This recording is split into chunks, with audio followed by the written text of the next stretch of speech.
What's good, guys? Our dude Saz here. You can just call me Saz. I hope everyone is having a marvelous day. Today, I want to talk about a certain topic that's very important, and this art talk is dedicated towards what do I think about when I draw and my general approach to art. In the background, I have a speed drawing of a Borderlands Funko Pop. Keep you guys entertained while we talk about this topic. I've been watching a lot of art videos lately, and I've been in a slump recently, partially due to burnout and partially to my own questioning of my art and the quality of my art skill. After binge watching a lot of videos and going down the rabbit hole of art videos, a common theme pops up among all of them whenever I view them. They always emphasize the importance of thinking while drawing, always thinking about the next line and how your hand moves, thinking about the gesture of the drawing, feeling the gesture, thinking of the perspective, etc. They emphasize utilizing the creative part of your brain, always thinking of the next step, essentially drawing the next line in your head. And the realization of this common thread amongst all the popular videos geared towards beginners and even skilled artists made me realize something about myself. My head is empty when drawing. I have no quote-unquote emotions when drawing. I don't think about the quality of my lines or picturing the form in my head or any of those things, at least not on purpose. Of course, I do think when I draw, but I separate my thinking into two camps. The first camp is purposely thinking and acting on those thoughts when I'm studying and learning a new subject/concept. For example, when I do my month-long studies, I'm actively working my brain, tumbling ideas into my head on how to improve and making a conscious effort to do so. The second camp is when I'm working on a personal project or drawing. That's when my head is empty, or rather than my head being empty, it's more of muscle memory taking over.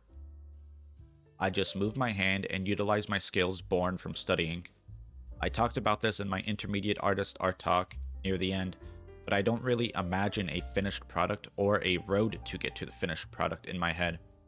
I find it hard to imagine things, especially anything creative or art related in my head when I draw. I kind of just go with the flow, put my guidelines down, experiment with the shading and the pencil work, and a drawing pops out good or bad. I'm a reference type of artist or a quote-unquote copier in that aspect, as I generally don't have a lot of creative ideas I can rely on.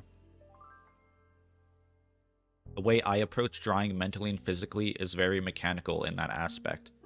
Because I'm able to separate my brain into these two types of camps/work modes, it helps me achieve a level of clarity and open-mindedness that wouldn't be there, or rather, be more difficult to achieve otherwise. When I'm in study mode, I'm actively analyzing how my pen moves, my hand moves, my shoulder moves. I'm thinking of the best way to understand and put into my own actions the knowledge I'm absorbing, whether from a video, book, reference image, or whatever.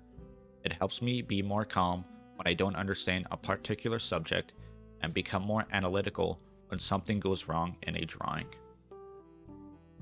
When I'm in the second camp, the work mode camp, the guidelines I put down, the physical act of drawing, and the reference I'm using are all actively guiding me. Those are the conscious parts of my work mode. The unconscious parts are when I utilize the muscle memory aspect, both physically and mentally. How things are supposed to be portrayed and how they are supposed to look. How easy the basic shapes are when drawn, where to put line weight, which pencil marking technique to use when portraying shadow, that sort of thing. It's entirely something I don't think too hard about, if I think about at all in the second camp. Of course, for example, if I try hatching and it isn't what I want and isn't suitable, I'll do, for example, stippling, scribbling, etc. If I see the guideline is badly placed, I'll gradually correct it as I draw. But I don't actively sit there and give it deep thought before taking action. I just do it, and if it turns out wrong, it turns out wrong. The motto I like to name this approach is think less and draw more. Think less of the mistakes and the outcome of the drawing, and focus on the act of drawing itself, both consciously and unconsciously. This approach and general way of thinking has its upsides and downsides. The upsides are I'm able to distance myself more easily from what I draw and the hobby itself, something akin to a 9-to-5. I clock in, do some personal projects, some studying, then I clock out. I'm still actively looking for materials or references in the time that I'm not drawing, but it's not a 24/7 mindset I'm unable to turn off or disassociate from. The downsides can be my lack of creativity in general and the lack of investment in my own hobby. Just as much of a positive distancing myself can be, it can be a negative in some aspects as well, because I am not as invested or willing to do longer hours. For me, it's not much of a negative as it allows me to be more consistent with art and avoid the typical burnout phases artists seem to frequently go through, as I don't inflate my sense of self-worth with how good or how bad I am at drawing. It may also lengthen the time it takes for me to get good at art, but I care very little about that. Regardless of the downsides or upsides, this is my own unique way of doing art, and I suspect others may find trouble with adapting this mindset to themselves. It fits with how I approach art and how I approach life in general. Like I said, it is wholly unique to who I am and the art I create. Does this give my art a unique sense of self that is easily recognizable from all the others on the internet? Does this give me the best advantage out there? Or are there better ways of adapting this way of thinking into a more beneficial way to enhance my life? I don't know, and I don't think I care very much, to be quite honest.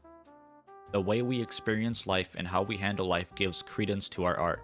We all have our own little flair in our approaches, and this makes any one of us stand out to those who know us and those who endeavor to know us through our artworks. I hope this video helps any others who may be confused in their own art journey and helps them find their footing, even if it is a little foothold for them in their own journey. Thank you for watching. Thank you for listening.